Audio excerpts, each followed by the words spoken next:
There was once a time, many, many millions of Volkswagens ago, when there were no cars on our roads with streamlining and low fuel consumption. None based on trend-setting technology with indestructible engines. There were no cars with proverbial reliability and unmistakable styling. None which everyone could afford, and none which promised mobility to all. Motoring was an expensive pleasure and an exhausting adventure into the bargain. In America and France, cars were already rolling off the production line. But in Germany, too many small firms were involved in low-volume car production using uneconomical methods. To us, the car was a status symbol and mass mobility was a foreign term. But there was one man who was ahead of his time, Ferdinand Porsche, a brilliant inventor and designer. As early as 1932, the beetle-shaped nose of his NSU prototype clashed with the prevailing sense of style and technical understanding. 2 years later, Porsche submitted his design for a people's car to the government of the Reich, a cheap, economical car using advanced but problem-free techniques. And in 1936, the Beetle learned to run. Porsche used the prototypes to try out the best techniques for producing a good basic car which would cost less than 1,000 Reichsmarks. The development work on the Car for All attracted growing interest from the then brown-shirted authorities. Grand Trial Run, 1936, distance 50,000 kilometers. The arrival of the prototypes was awaited on Porsche's private estate in Stuttgart. They passed the tough tests in preparation for mass production, for which the Nazis were impatiently pressing because Dr. Porsche's Volkswagen fitted in with their ideology. The German Labour Front also adopted the Volkswagen project, not least in order to create jobs. In 1938, the foundation stone for the Volkswagen factory was laid near Fallersleben. The newsreel commentator described the car and factory in a style typical of the time. Dr. Porsche has designed a saloon, an open-top car and a convertible which, with a fuel consumption of 6 to 7 litres and a cruising speed of 100 kilometers per hour, will cost only 990 marks. But the finished Volkswagen was only running up propaganda under another name. Even foreign journalists were won over by the KDF car. They were amazed by its low petrol consumption of only 6.5 litres, its rapid acceleration from 0 to 60 kilometers per hour in 14 seconds, and by its outstanding road holding and 4-speed gearbox.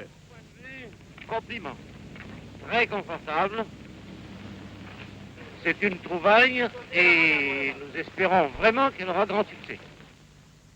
In order to keep the price of the car artificially low for political reasons, the KDF, or Strength Through Joy organization, took over the job of distributing it. Fully believing in the promise of mobility for all, 336,000 savers stuck stamp upon stamp onto savings cards, which often didn't bear the prospective year of delivery, yet none of the savers got his car. In 1968, Kurt Lotz succeeds the late Heinrich Nordhoff. The K70 comes onto the market in 1970. But despite its up-to-date design, the first water-cooled Volkswagen is not a lasting success. Nor is the 411. The search for a successor to the Beetle continues. A change in Wolfsburg at a difficult time. The Golf, which appears in the crisis year of 1974, is the turning point. It's a success from the beginning. Group losses are more than offset.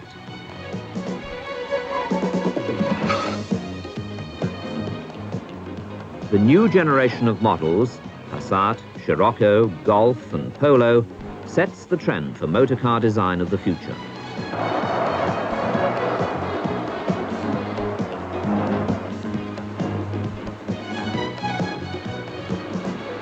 In 1976, after a great deal of thought had been given to securing the important American market, the Westmoreland factory was built.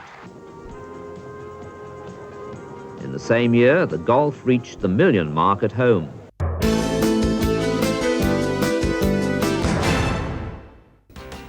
It's 21 years old, it's a cult object, and it's still as popular now as it was all those years ago. The Volkswagen Golf GTI has stood the test of time, and the anniversary issue Mark III is the latest Golf to woo the motoring masses. Success was inevitable, and it was true both of the first small, light, lively GTI Golf Mark I and of the second, more grown-up GTI Mark II, which was larger and a little heavier. In response to the demands of time for luxury and safety, it became the epitome of the manoeuvrable and powerful, the young sports car. Back in the early 70s, the German company were building a new family hatchback called the Golf. Thanks to a rogue band of VW engineers who tweaked the engine for maximum performance and stiffened the suspension to give better handling, we were given the delights of the Golf GTI. The Golf was designed as a replacement to the Beetle, effectively, to be a bread and butter vehicle which would sell in large numbers, and in fact it quickly became Europe's best-selling car. And when Herbert Schuster, who was head of the development team, then put a hotter engine in the car and resorted the suspension and presented it internally, they thought, well, this will be very good as a limited performance series. We'll make about 5,000 of them, and that'll be it. And everybody at Volkswagen was totally astonished at the response the car received from customers and the press. It was the first performance family saloon. The first GTI was born sporty and simple and around £7,000 when new. The small rectangular Golf Mark I didn't have any shiny trim. The bumpers and the window frames were finished in matte black paint instead of chrome, and GTI was emblazoned on the front and rear, whilst a sport steering wheel and the golf ball-shaped gear lever knob contributed to the pilot's feeling of the drive. The secret of its success is the engine of this first GTI, more precisely the unusually good ratio of unladen weight to performance. This gave acceleration to 60 in exactly 9.2 seconds and a maximum speed of 114. The Mark I still feels hot on the heels of current GTIs. In '84, Mark II arrived. The shape became more rounded and wider, and more power play entered the stage. It was more comfortable, larger and heavier than the first one, but despite improvements, the Mark II was slower accelerating from 0 to 60. The Golf was now becoming one of the best-selling hatchbacks, and the 1 millionth GTI rolled off the production line in 1990.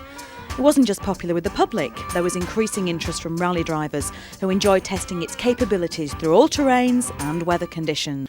In '91, the small body of the first Golf gave way to the solid large format of the GTI Mark III. In contrast to its Spartan ancestors, the Mark III has anti-lock brakes, traction control, power steering, electric operation for virtually everything as standard. The engine has progressed, increasing in size to 2 litres, but the car doesn't feel that much quicker. If anything, the progression hasn't been as dynamic after 21 years as it possibly could have been. Having said that, the Mark III is considerably heavier. The new Mark III, with a price tag of around £16,000, feels agile and alert, with plenty of grip and quick reactions via its sharp and well-weighted power steering. It stops confidently, although there's still a hint of the pedal sponginess which blights the Golfs of yesteryear. 21 years on, the Golf GTIs had to develop to survive, sacrificing the raw power of Mark I for the safety and up-to-date technology of the Mark III. The Mark III may not still be the class leader, but it's a solid car with a great engine, and it can wear the legendary badge with pride. However, the old magic is still there with the GTI Mark I. It's a raw driving pleasure, and that's what this car is all about. I'm sure all GTI enthusiasts would say it beats today's Golf GTI hands down.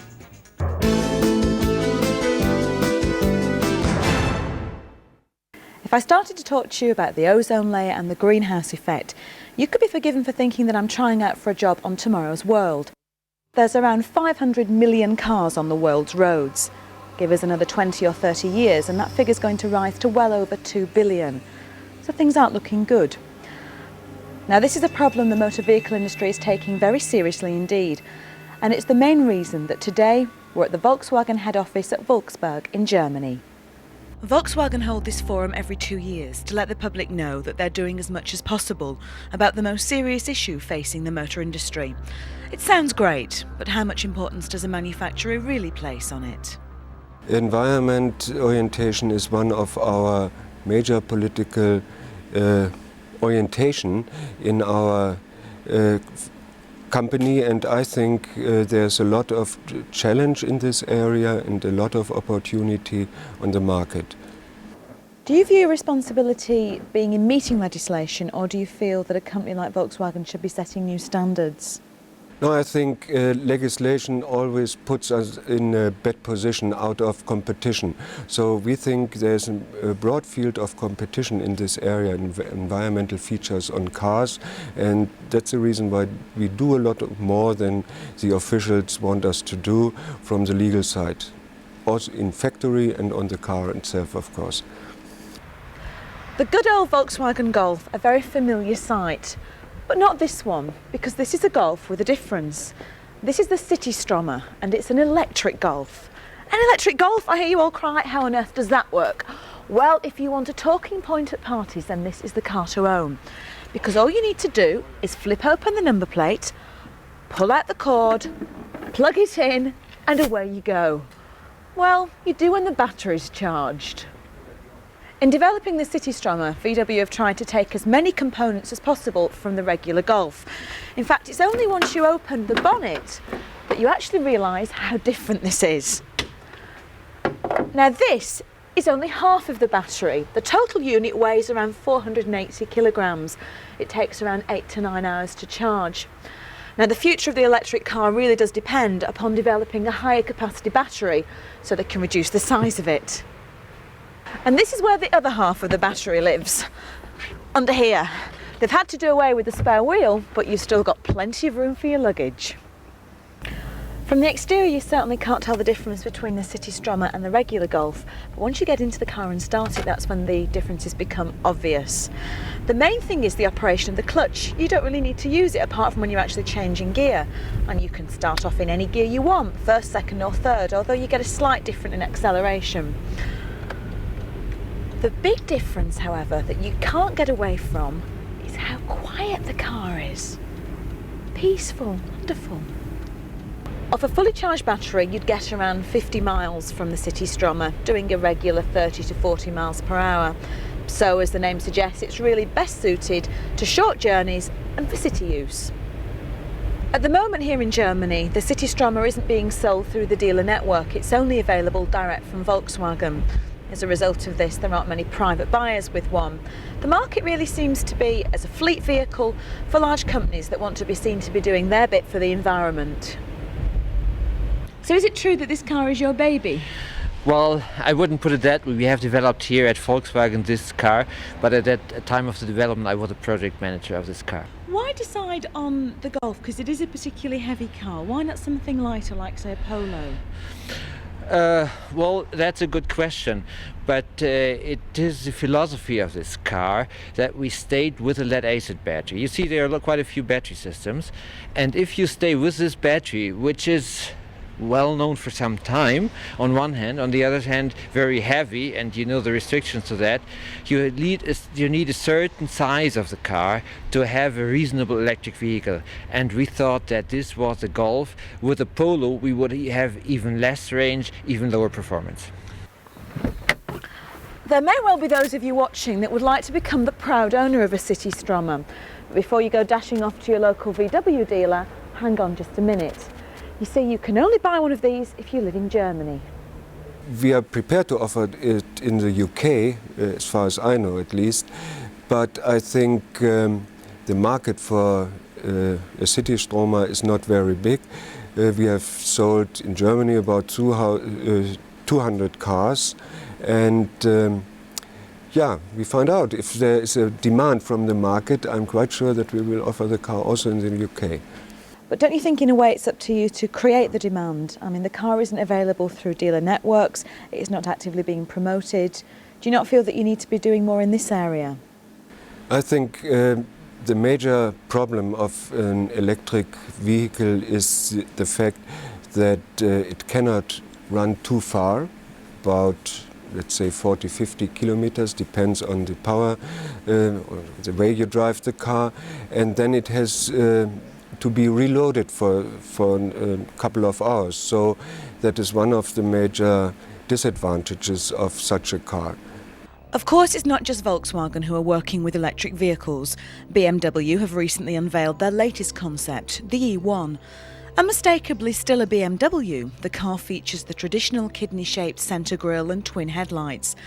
but will be available with either an internal combustion engine, an electric motor, or a hybrid that will allow the driver to switch between the combustion engine and the electric motor.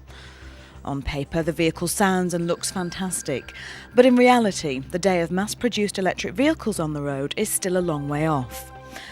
BMW have also done much work on using natural gas as a fuel. Right now, engines that run off natural gas are the most eco-friendly alternatives to petrol and diesel being produced. There's around 1 million gas vehicles on the world's road, and in some countries where gas is widely available and cheaper than petrol or diesel, they've taken quite a good market share. Would you believe there are 400,000 of them in Argentina alone? Although the potential of gas, electric and electric hybrid vehicles is clear, the technology still has a long way to go. The future really lies in producing engines that are more efficient, and that's where the manufacturers seem to be putting their money. The race is on to be the first to develop the 3-litre engine. No, not the 3-litre engine, but an engine that will give 100 kilometres to 3 litres of fuel. In other words, making it capable of, wait for it, 80 miles per gallon.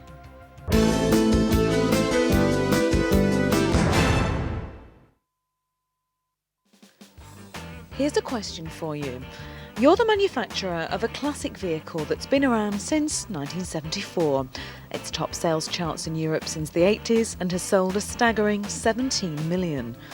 Marks 1, 2 and 3 have evolved quite nicely to make it your company's bestseller, and it's captured the hearts and, more importantly, the checkbooks of motorists everywhere. But it's due a revamp, a Mark 4 to take it into a new millennium. So what do you do? I'm talking, of course, about the Volkswagen Golf. And the answer? Well, just take a look for yourself. Here's the brand new Golf, and here's the old. The new, the old. New, old. Can you spot the difference? At first glance, it may seem as if not much has changed, which of course is very sensible. If you're onto a winner, you stick with it. But take a closer look, because it's actually bigger, roomier, better equipped, and comes with a cracking range of new engines. Oh, and I've got to tell you, it's a bit more expensive too. But it's not as expensive as an Audi A3, and under its skin, this is basically what the Mark IV Golf is. So what exactly is new on it? Well, the rear end hatch has changed. The number plate now nestles in the rear bumper. The lights are different. There's a bit of colour coding here and there, and the wheel arches are bigger. But as I said before, what about those engines? There's a large number of new engines in the range, and this one we're standing in front of here, the 1.4, is the 75 brake horse engine. It's all new to Volkswagen. It's a light alloy construction, which means that it gives much better performance and much better fuel efficiency. So with the 70 brake horsepower, that's, I think, the 75 rather, the last model was 60, wasn't it, the entry level? So you're getting an awful lot more power there, aren't you? Yes, you are. We used to have a 75 in the current range, but this will replace that as well. But as I say, it's much more efficient and gives better performance. There are 8 engines in the range for you to choose from. The 1.4 entry level, followed by a 1.6 from the Polo's range. 2 1.8s from Audi, both 20 valves. You can wave bye-bye to the 16-valve engines from previous Golfs. The more powerful 1.8 will be the first turbocharged Golf ever, and both will be badged as GTIs. And topping the range will be a new V5, developed for the Passat. And for diesel fans, there are 3 direct injections to tempt you. The new Golf comes with a 3-year mechanical warranty and a 12-year guarantee against corrosion. And VW can offer this safe in the knowledge that they shouldn't get too many complaints. It's because every single new Golf has a fully galvanised body. This makes it a class leader. Many of you may have bought a Golf in the past because of its reputation for safety, and you'll be happy to know that on Golf Mark IV, those safety features have been enhanced. You have ABS, a collapsible steering column and twin airbags, anti-submarine seats, which means that if you do have a crash, these seats are going to keep you upright. There are pre-tensioners on the seat belts, a strengthened chassis and side impact bars. And all that is just as standard.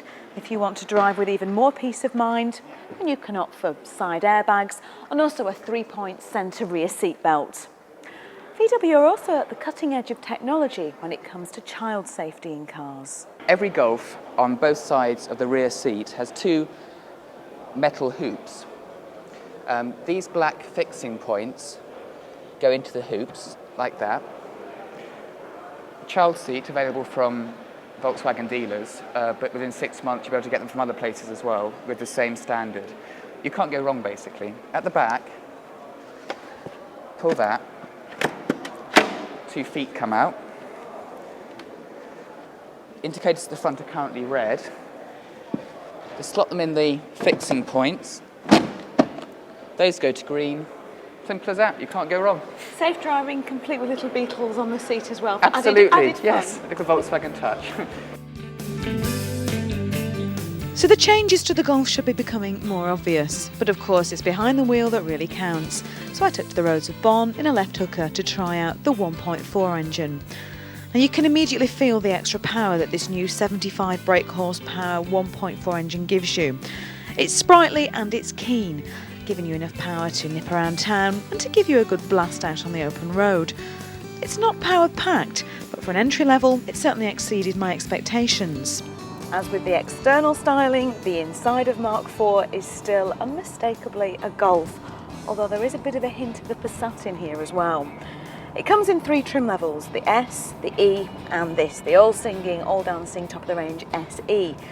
Our version has a few optional extras on as well, including this onboard navigation system. Extremely useful when you're driving around the streets of Bonn and you don't know where you're going. Although it's not extremely different, the look is slightly updated and there's still that feeling of German precision, quality and a solid build. After all, you are driving a Golf. If you're a Golf driver already, you'll absolutely love Mark IV. And if you're not, then you'll soon be a convert, knowing that you've chosen sensibly, chosen a car that won't let you down. Don't get me wrong, it's not that the Golf is dull, but it ain't a supermodel either.